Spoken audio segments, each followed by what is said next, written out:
chapter 53, باب قول اللهم اغفر لي إن شئت, saying, oh Allah, forgive me if you wish.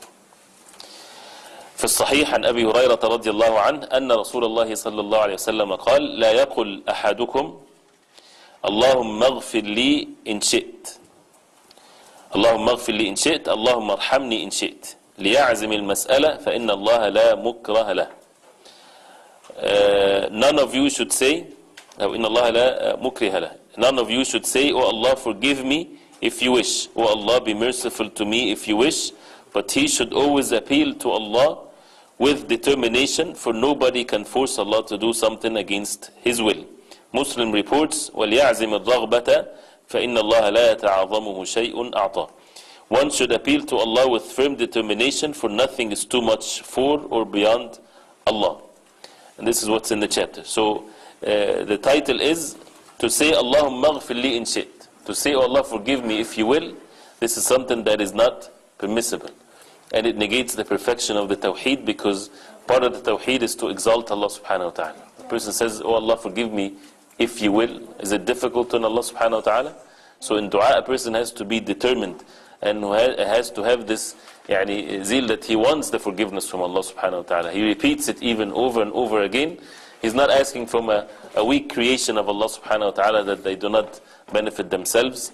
When you ask Allah subhanahu wa ta'ala is the most rich. You ask without limits and asking from the bounties of Allah subhanahu wa ta'ala.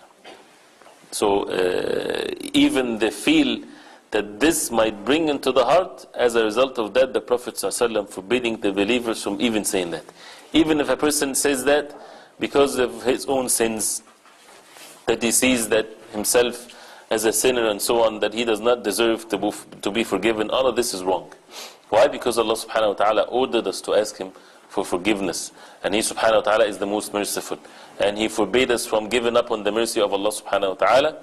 So as a result of that, the believers should, yes, acknowledge their sins and humble themselves and state the fact that they transgressed and they committed the sins, as Sayyidul Istighfar is.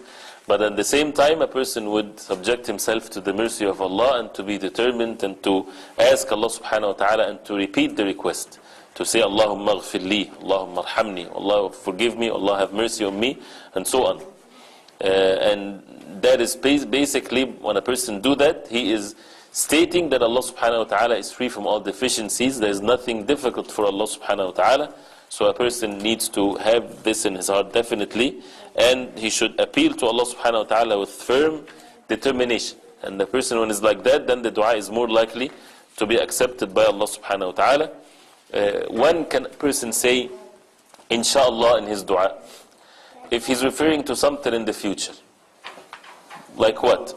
You can, for example, go to visit a sick and you say, may Allah subhanahu wa ta'ala cure you. Inshallah, Allah subhanahu wa ta'ala will cure you. Something like this. But to make one's dua, oh Allah, cure so and so, you say, oh Allah, cure him.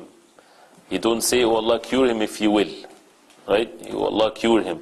Oh Allah, bestow your ni'mah on him, and so on. And we see the relationship between that and the Tawheed, right? Because the Tawheed is the person have this exaltation and the love of Allah subhanahu wa ta'ala, that he believe in the power of Allah subhanahu wa ta'ala. So as a result of that, when the heart is full of that, he would turn to Allah subhanahu wa ta'ala and not belittling the power of Allah subhanahu wa ta'ala, because that negates the perfection of the Tawheed.